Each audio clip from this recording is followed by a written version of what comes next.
Hello, today I've got a pleasure speaking to Laurent Roure, who's a breathwork, yoga, and somatics teacher and trainer. Hello, Laurent. Hello, how are you, Aneta? I'm really good, thank you. How are you? Thank you for inviting me. Love talking to you. Not the first time, won't be the Yes. last.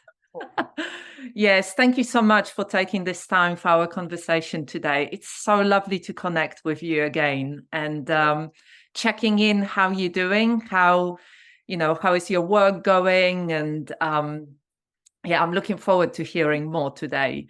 But Brilliant. first, I'd love you to just introduce yourself and tell us a little bit about your work.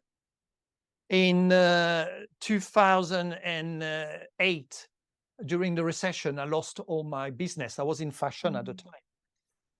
But I was doing yoga for 35 years already. No, already. It's 35 years now.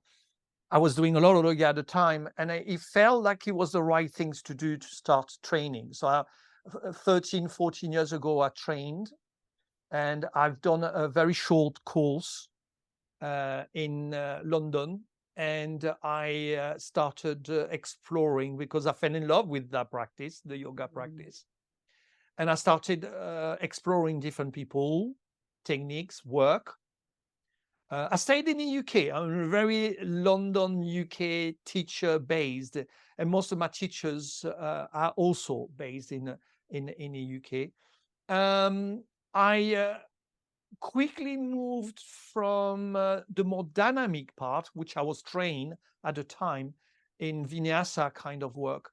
I quickly moved and got interested with the more subtle practice, the more introspective of practice, such as, well, at the time I encountered people like John Sturck, I encountered people like Sue Sarin, and basically I was interested in Scaraveli yoga. So there was a lot of I quickly experienced this work, and which is was a bit of a shock because I was so how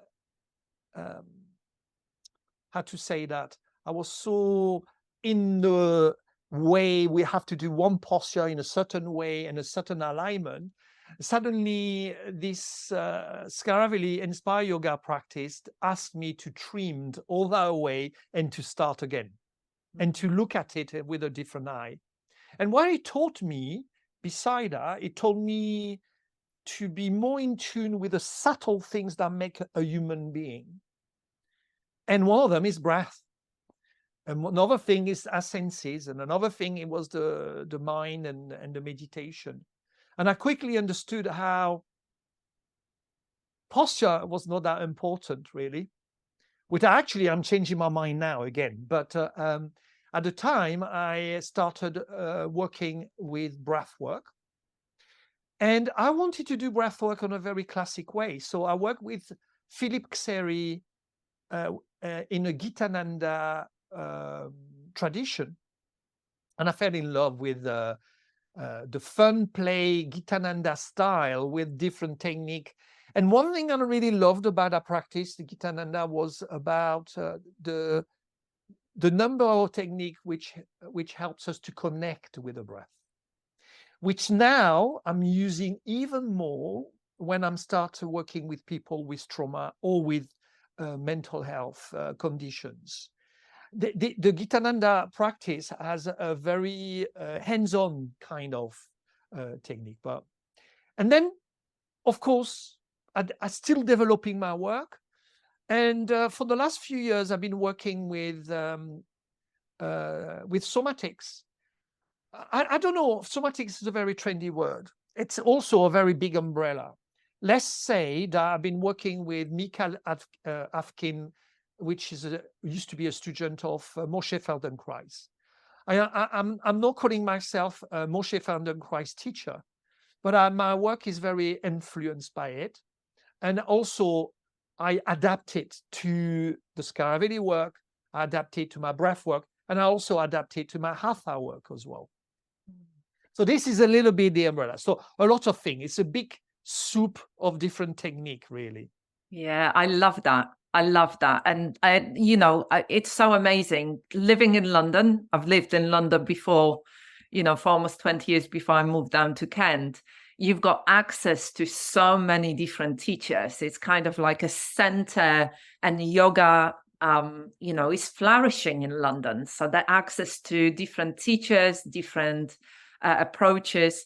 And I absolutely love, what you were talking about, Scaravelli approach. I know a little bit Scaravelli approach, but from what I know and I understand, it's such a wonderful practice that would really come more under my understanding of somatics, rather than, the kind of classical yoga like vinyasa or ashtanga, or ayanga.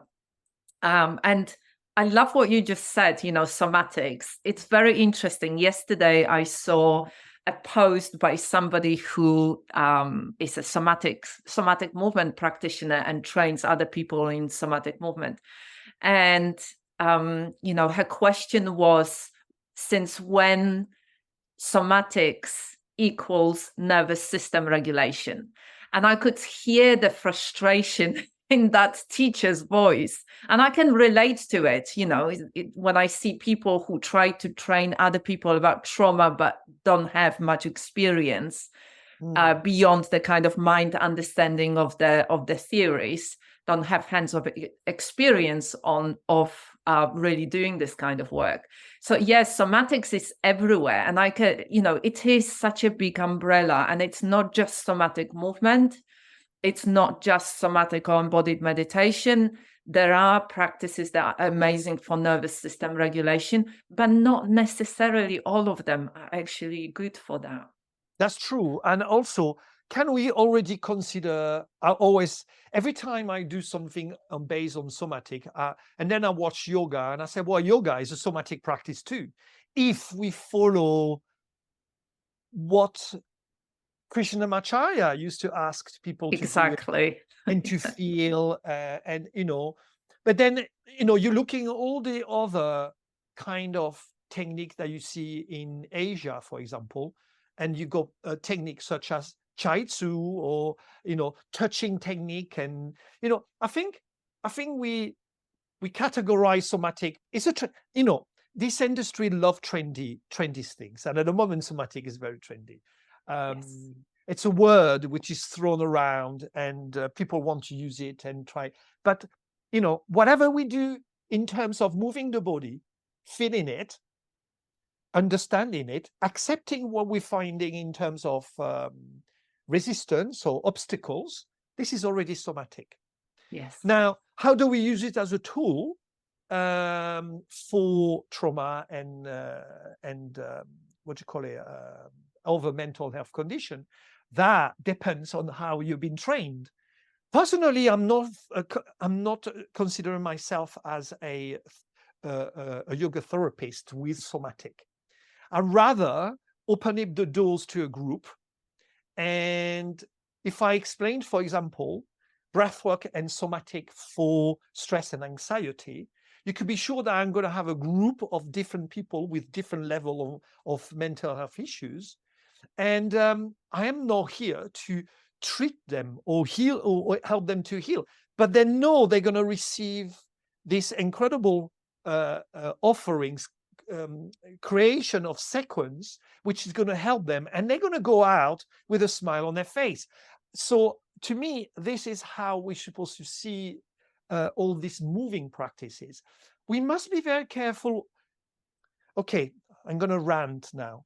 We're going to Go on. we have to be very careful. It seems like at the moment, every teacher wants to heal everyone.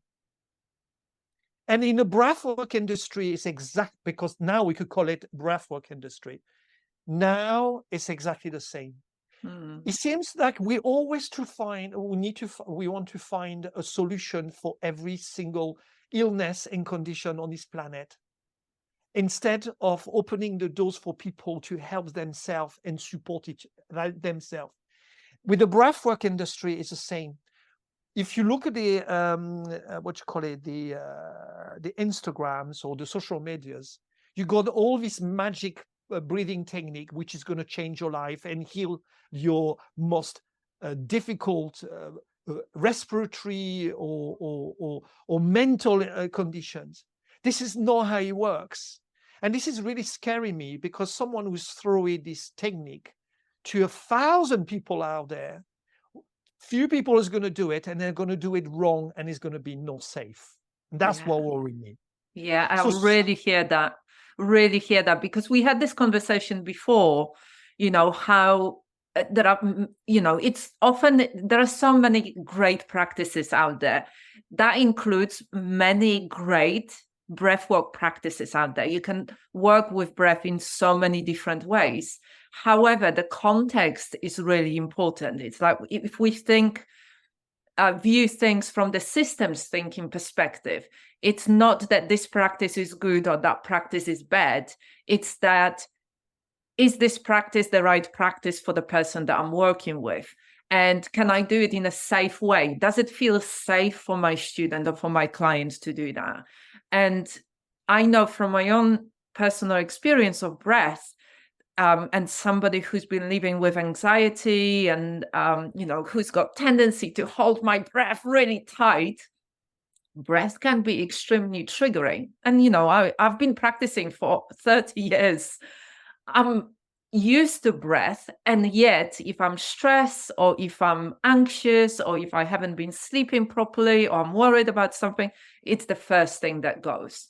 And then certain practices for me in that time, much more cathartic practices, would make me feel much more uncomfortable and unsafe in that moment. So I think, the context and who it is, and whether that person can actually do the practice. And yes, maybe they will have this amazing experience, but can they integrate it afterwards? Yeah. Or is that going to make them feel awful or overwhelmed, or make them feel very vulnerable, or, self-doubting, or really anxious or freaked out?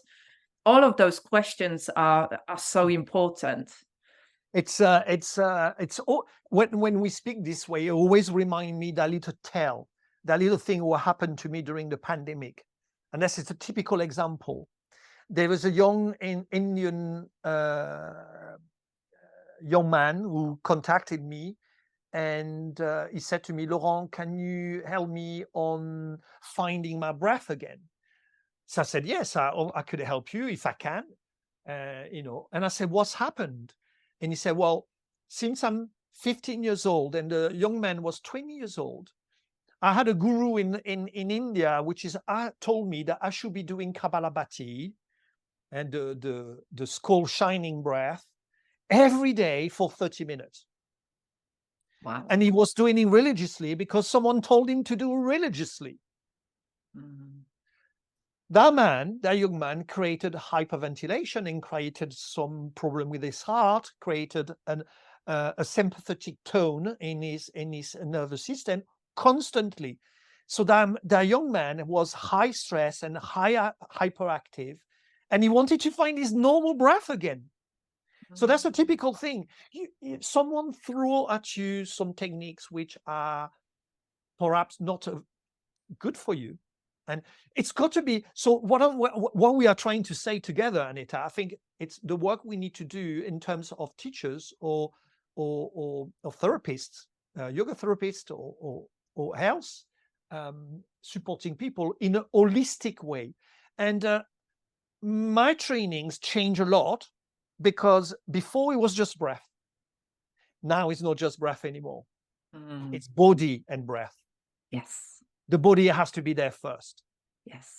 Yes. I love that. And it's well, if you think about this, breath is part of the body. They cannot be separate. And it just, this whole person approach is so important. This holistic approach is so important. Yeah. And so often we just focus on specifics, on one part of it. And, I often talk about soma, psyche, and soul as this holistic approach. And I use the word soma instead of body to kind of point that it's a living, breathing organism, that it can self-regulate, but also can cause a lot of pain. And it can let you know when something is out of balance or something needs attention. And as human beings, especially in the Western societies, we've just been trained out and conditioned out from trusting our body, treating our body and our breath as an ally, and paying attention in a way that acknowledges the wisdom of that body. And as I said a moment ago, the breath is the first thing. That's the first thing I notice when I am out of balance. I'm like, really, and then here comes anxiety. So I'm up here, hyper vigilant, there is no breath. It's fascinating when you start looking at it from that perspective, and how healing finding your breath again can be. Sure. And I mean, in the same times, you have to see why some companies want to sell themselves as the magic thing, the transformation breathing, or that kind of stuff. Why do you think that is? I think because it's become breathwork at the moment, it's becoming a product. It's commercialized. Okay. And of course, if I was looking into my list of breathing technique that I'm teaching, and I'm going to choose this one, I'm going to make it a big magic wand. Yes. And of course, it's because to sell your trainings, to sell your courses, to sell your workshops, you have to have some kind of product. I remember when I was in fashion, the look in the windows used to be the look to sell. We have to be very, very careful that we are not commercializing some technique which has been happening for so many years. And I'm not only speaking about breathwork, I'm also speaking in the somatic world, in the meditation world. Mindfulness has been the one before. Exactly. I was going to say mindfulness it's a success product. Yes. Why else? I'm trying to think about something else. And there's many like this. Obviously, yoga is another thing. It is a product also. In the 70s, things popped up, and we're starting to realize this is going to be good for people with PTSD coming back from Vietnam or from wars and that kind of stuff. And people at the time believed them, and I believe in mindfulness big time, but use this as a product. And I think at the moment, a lot of people are trying to do the same. They're trying to find the product which is going to sell their offerings. Yeah. I think microdosing is another one that I am seeing popping up on my feed a lot. People talking, are you microdosing? Are you... What is microdosing? I'm not sure. Using it's LSD, basically, using the mind-altering substances. And obviously, I don't think it's legal here in UK, but in other countries it is legal. So is that really back? Because I remember it is definitely back. Yes, it was really on 70s and 80s, and then it kind of retreated. And yes, it's back. People are talking lots about it. I'm currently reading a French thriller which is based in India, and the killer is putting his victim into yoga pose, and he takes LSD before to kill it. So I was like, whoa. Oh, interesting. Well, entertaining for me to see yoga with another. But I think the commercialization of what I'm scared of is the commercialization. And we have to survive. Of course, we have to sell ourselves, but we have to be careful how we're selling it with the right message. Because if you send the wrong message, then that could hurt someone somehow. Yeah. And and this is I teach to my trainees. I said to them, be careful how you come across. You need to come across as a genuine, authentic, kind, and compassionate person. And that's why when I came to your course, in your training, this is why I felt coming from you. I felt safe in your trauma-informed teacher training, because I felt like you knew the experience you had behind, and I could absorb that with safety. And that's what we need to. That's why we need to come. We need to teach to not only our trainees but to our students as well and our clients. Yeah, I love that. And thank you for saying that. This is one of the really important things for me, that, it has to be in balance. It has to be this understanding that there are great practices, but it has to be within the context. That I can't promise you magic bullet or magic wand and magic transformation. Hallelujah. And that it takes time. There is no shortcut. There is not this whiz and off we go and everything is sorted. And that it's, baby steps are so important. And that, none of us are perfect. And we are all in the process of becoming, and we have to kind of show up, and we have to acknowledge that, it's like yin and yang. There is the light, there is the dark. Life is messy. There are challenges. We just had the pandemic. Now we have got the war in Ukraine that, everybody is impacted. People wanted to slow down, and now everybody is exhausted because it's back to the same manic pace and hustle and work as it was before the pandemic. But people haven't recovered from the pandemic yet. I agree. And there's another thing will come to my mind is the way we are living. And as you say, we are not slowing down. We haven't learned from the pandemic time. So people want to learn very quickly. And I love the fact you say the step-by-step approach and taking your time and not expecting that it might happen magically. I think we receive so much information very quickly that people want things very quickly and they're expecting that very quickly.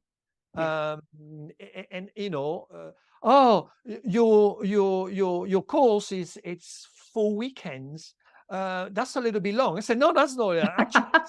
I think it's actually too short. I shouldn't be doing it in a year. And I love the training out there, which takes 18 months. This is what we're supposed to be doing.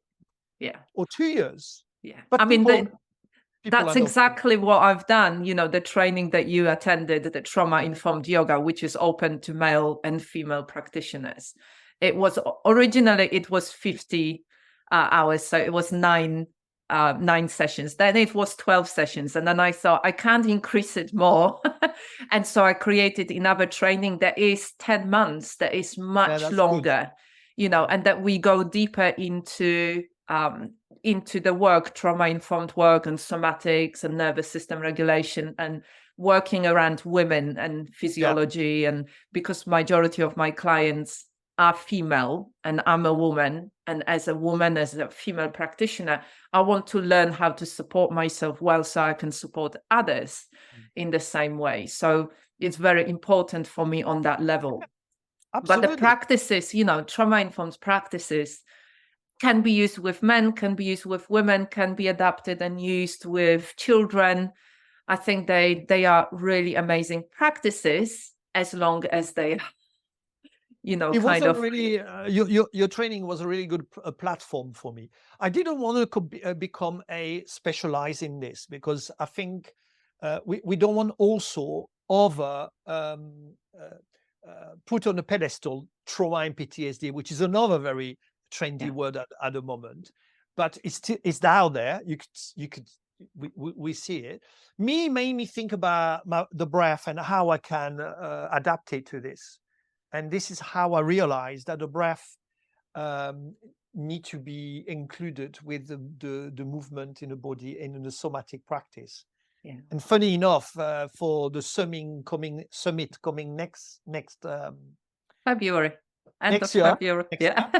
In February 2024, I already know what I'm going to teach during your summit because I've done a week this week about connecting. It was the theme of my week. And I've said, okay, connecting, what does that mean for people? They don't know what it means. So it's connecting is another funky word in the yoga industry and in the meditation. So I use the breath and the body together to work. And it's not any pranayama technique. It's something which I put into place because I say, you know what? Someone is not going to be able to sit and do nothing. And we know that. You taught me that.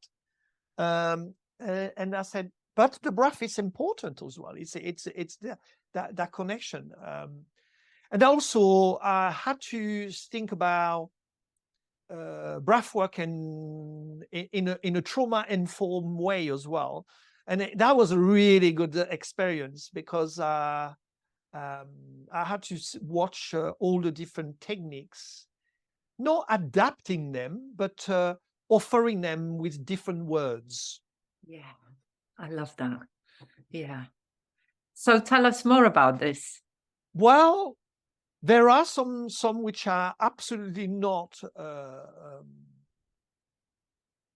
There are some techniques which are absolutely not appropriate into the setting of someone with trauma. Now, obviously, I like I said, I'm not specialized in trauma, but I have people coming in my classes and say this is happening with me, which is really encouraging to see people actually they're upfront with it.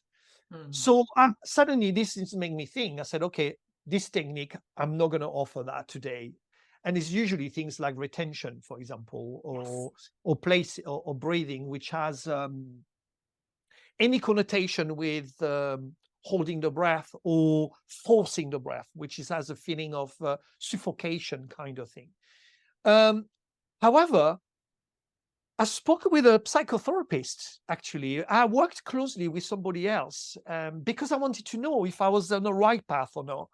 And there's things which usually make noises or sounds where the sensation is very strong, which could be adapted to a person which is experienced trauma or PTSD or high stress. So even the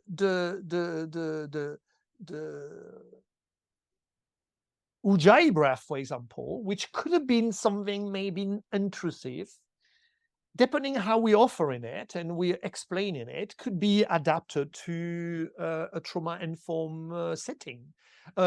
Anything which involves the hands of the movement, 3-part breathing or arm movement, I've got all kind of different 3-part movement with 3-part breathing with movement, which helps to connect with the body. The body is always there. The body is back. Any sound breath is fantastic.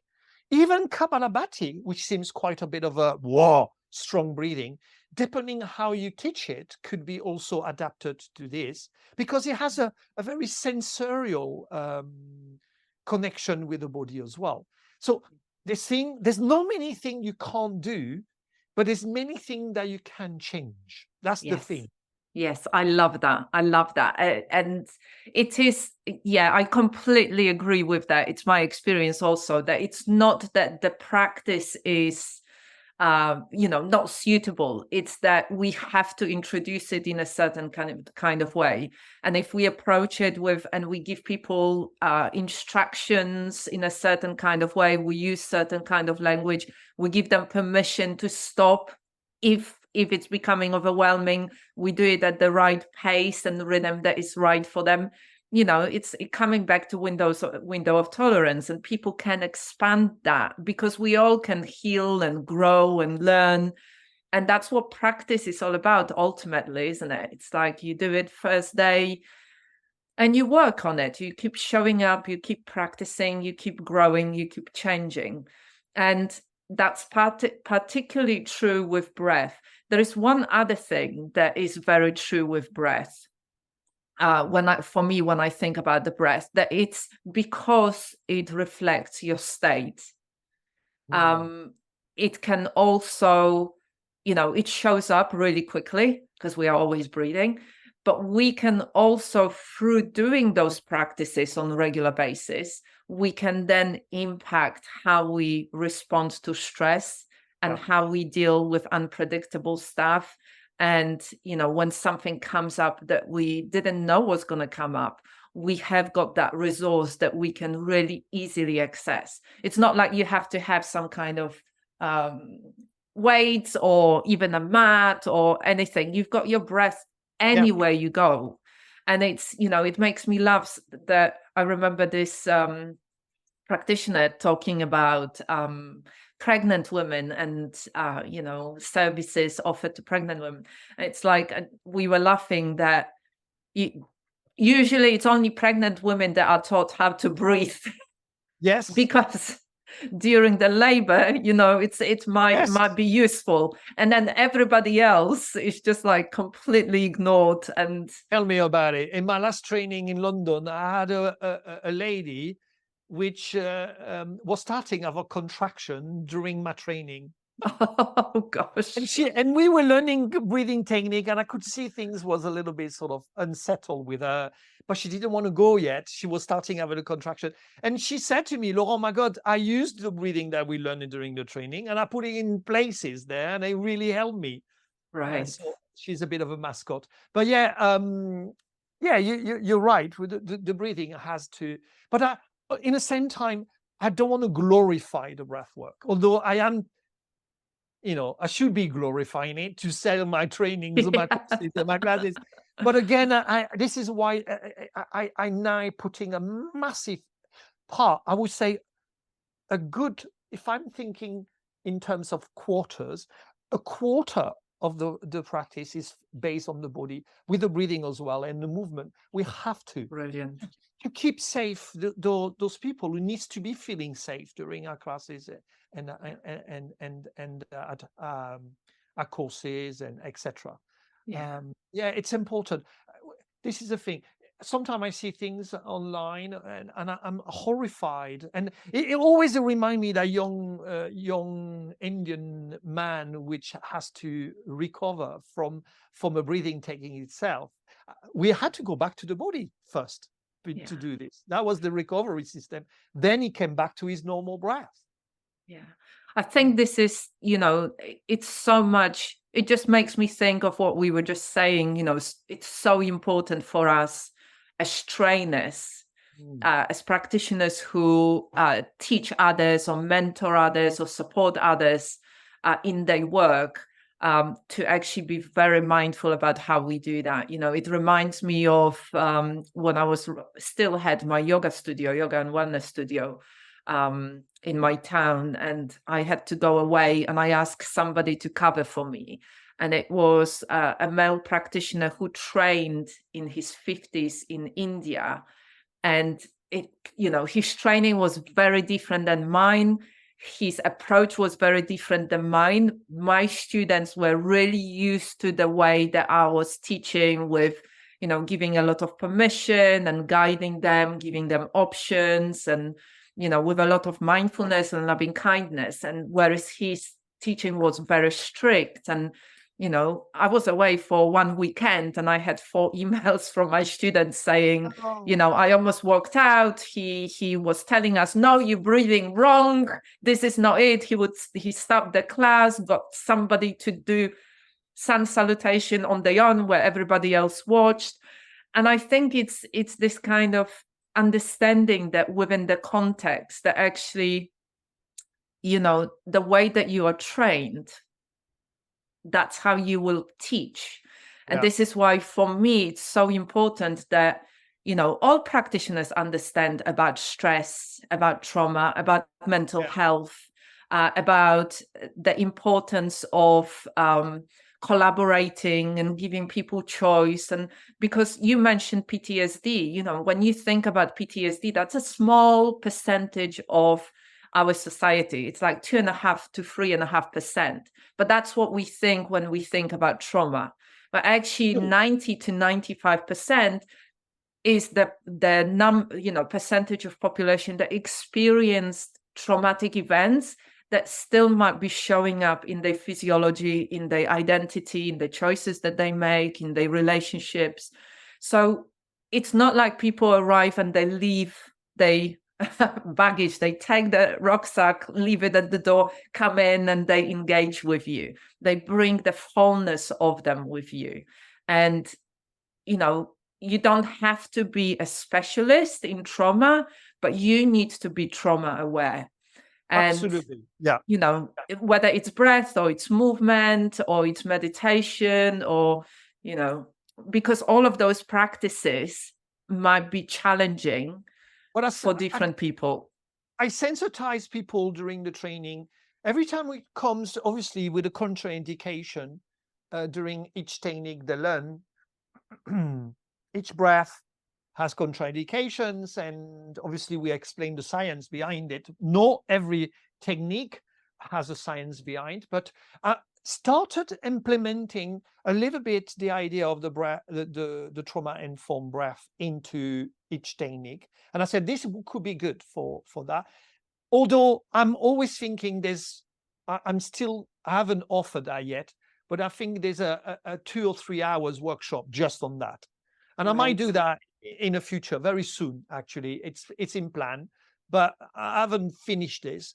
But I still starting bringing, okay, you could, if you, and also what's very difficult for the trainees and the people who learn, it's not, it's how to, which words using as well, to, and opening the doors to a safe place.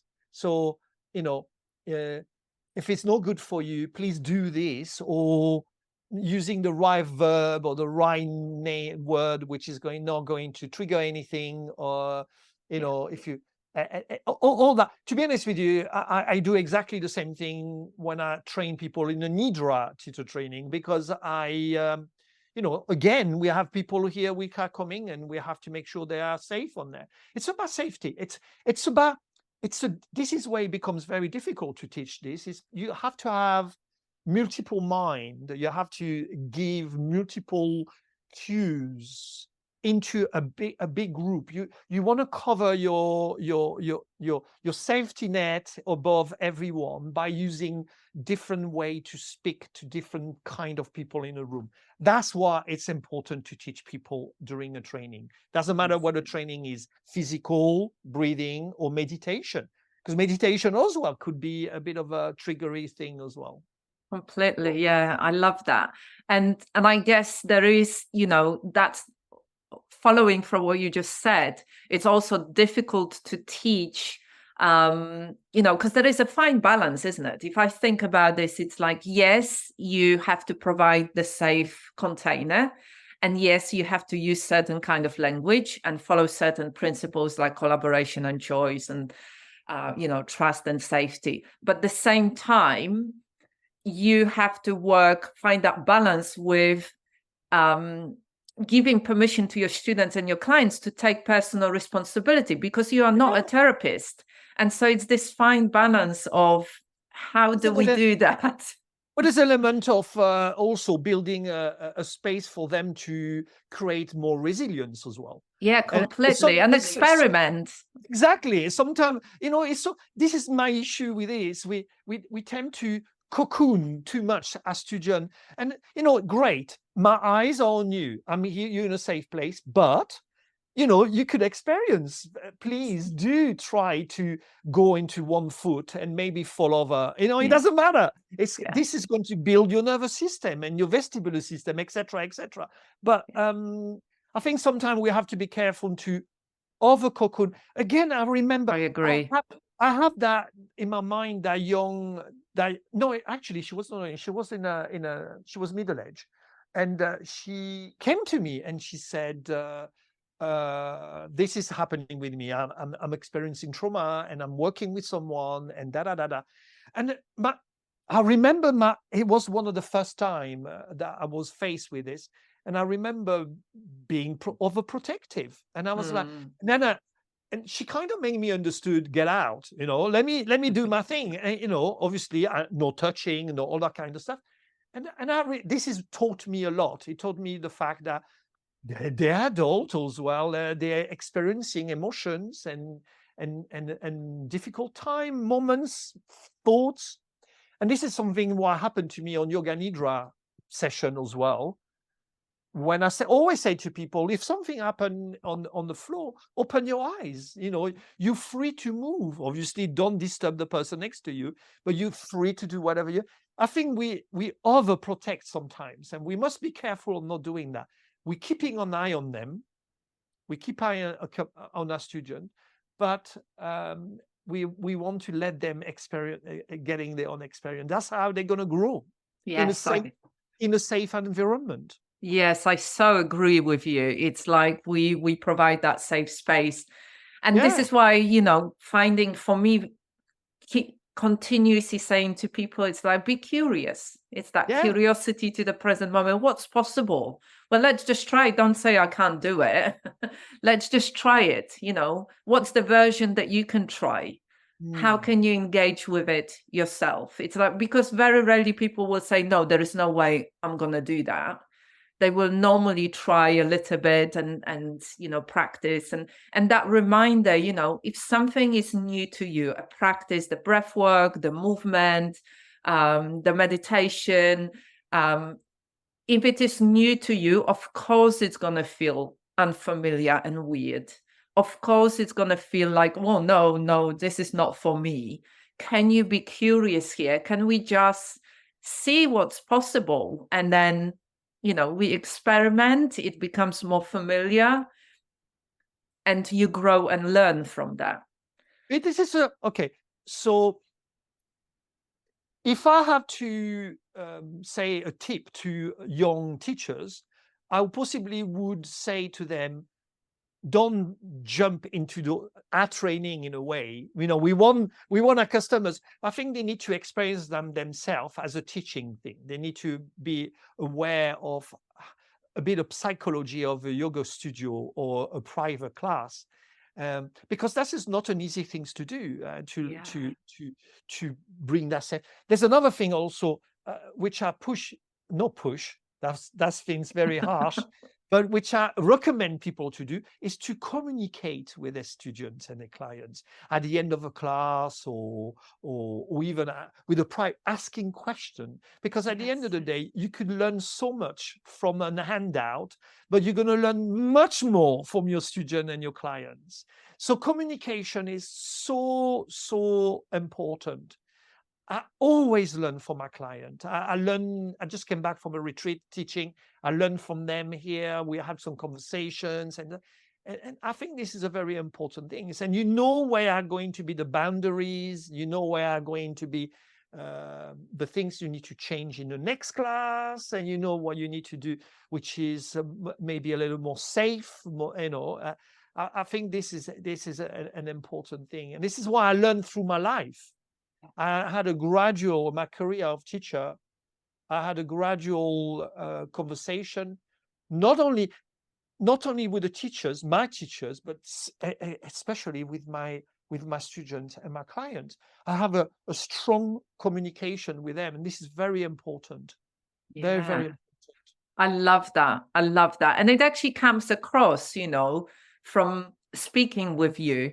It's all about the relationship.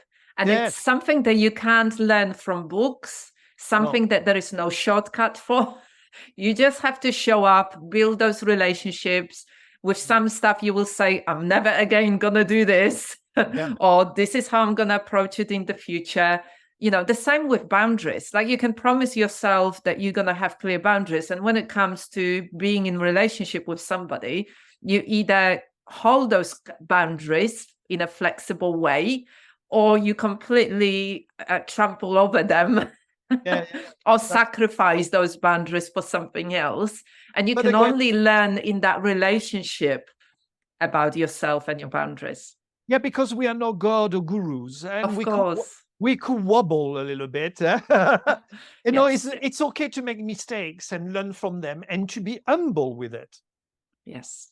I always remember in my teacher training, one of the things I remember I remember that's something, humility. It's a very important part of us as being yoga teachers.